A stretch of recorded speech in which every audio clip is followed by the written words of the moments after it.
Happy Saturday, Bayan Karista. Nagpapahinga naman po ako. Kita bata para magbigay ng giya. Yung araw ng Sabado, February 15, 2025. Araw ng sweldo. Dun sa may Saturday na pasok. No? So, regular schedule tayo, 7 races. Start time natin alas 3 ng hapon. So, kamusta naman po yung pangarera nyo ngayong araw ng Biyernes? At yun nga, race number 2 lang yung medyo dehado, yung numero 5, Access Deviation. Tapos mula race 3 hanggang race 7, puro liamado na.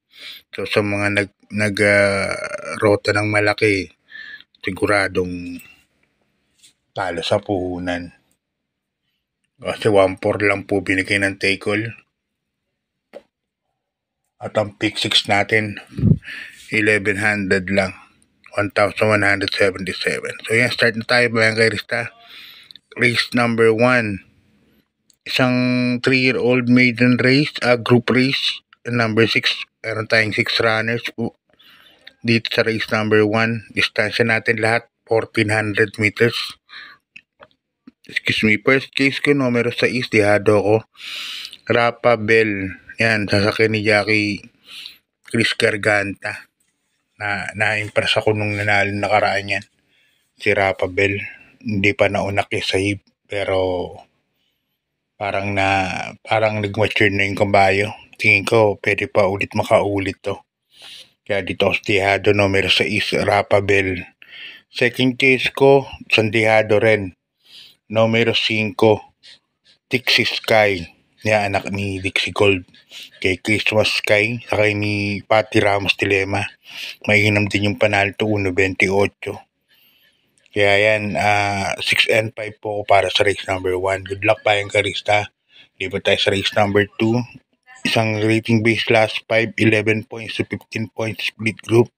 At dito meron tayong 11 runners, no? First case ko, number 6, Isla Puting Bato. Ito, Isla Puting Bato, na tersero po nakaraan niya kay Doña Chicha. Lakas ang dating.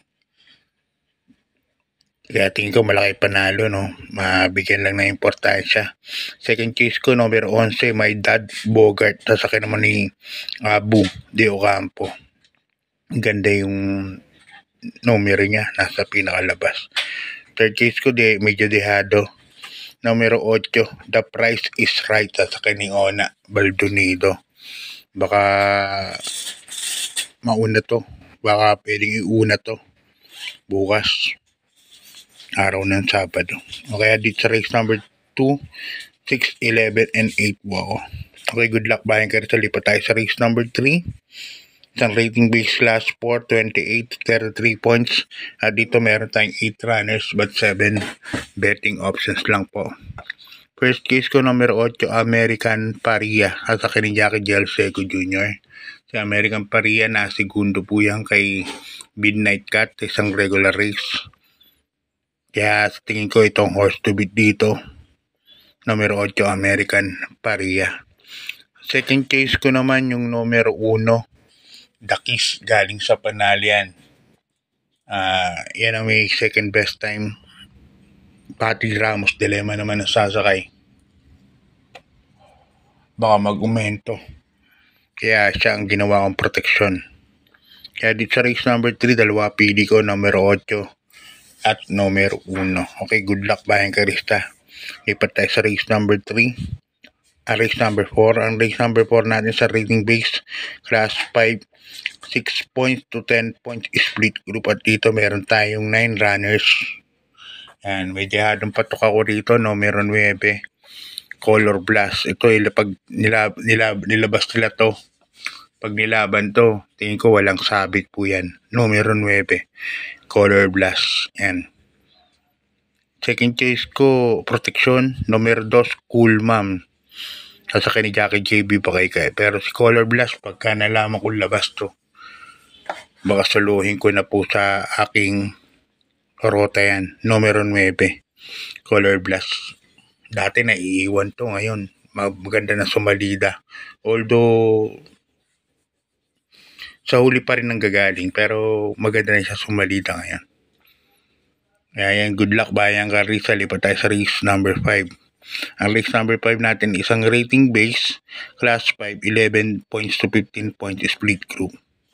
At dito, first choice ko, numero 6, Alindog, ang sasakyan ni Jackie Kelvin Villabobo. Ito nakaraan, para nalucha lang ni Golden Area to. Pero tumating pa rin ng tercero kay Snow White. Tingin ko may panalo po. Lalagyan ko second choice, Electrify, numero 5, at saka ni Jackie Eco Serrano. Baka mapabor sa kanya pag may maagang nagagaran dito sa race na to.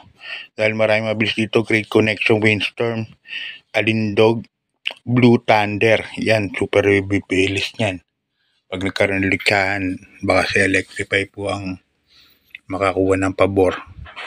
Third choice, lalagyan ko numero 1, 1A, Blue Thunder, at saka yung JT pabilis ni Allison. Gandang diyado yan. Okay, good luck. Bayan ka rin sa lipat tayo sa race number 6, penultimate race. Isang rating base class 4, 16 points to 21 points split group. At dito meron tayong 11 runners. First case ko, numero 2, Melania, at saka ni Jackie JB Hernandez. Alam ko bagong baba lang po, bagong baba po to dito sa grupo na to. Gandang numero at nakaraan parang nagpakitang gilas na ito. Tingin ko ito bandera, numero 2, Melania. Alagay ang second choice, number 4, Armelas Lab, at saka ni Jackie Gel Sego Jr., isang imported, laging nasa timbangan, kaya huwag kayo mawawalan yan. Third choice ko, Diado, numero 8, Doña Chicha, yung galing sa panalo ni Boss JC. Baka makaulit, no? Doña Chicha, maganda ngayon ang tinatakbo. Okay, good luck. Bayan ka rin sa lipat tayo sa last and final race. Race number 7, isang rating base, class 5, 6 points to 10 points split group. At dito meron po tayong full gate, no? 14 runners ang maglalaban-laban. Bahala na lang kayo magdagdag kung sino pa yung ibang kursunada nyo. Pero ako, 2 lang po ang pili ko rito. First case ko, numero 9, Aliana, at saka ni Mac de Ocampo. Tingin ko para pabalik na yung buti niyan. Nakaraan, segundo na naman kay Swak to Power Duo. Si Aliana, no, inabot lang. may kamot pa pagdating ng diretso. Kaya tingin ko itong horse to beat dito. Lalagyan ko second choice, numero 2, Wildcat, yung lagi niyang kalaban. Sa segundo, Aliana, tercero lagi si Wildcat. Okay, Bayang Karista, God bless po. Good luck at maraming salamat po.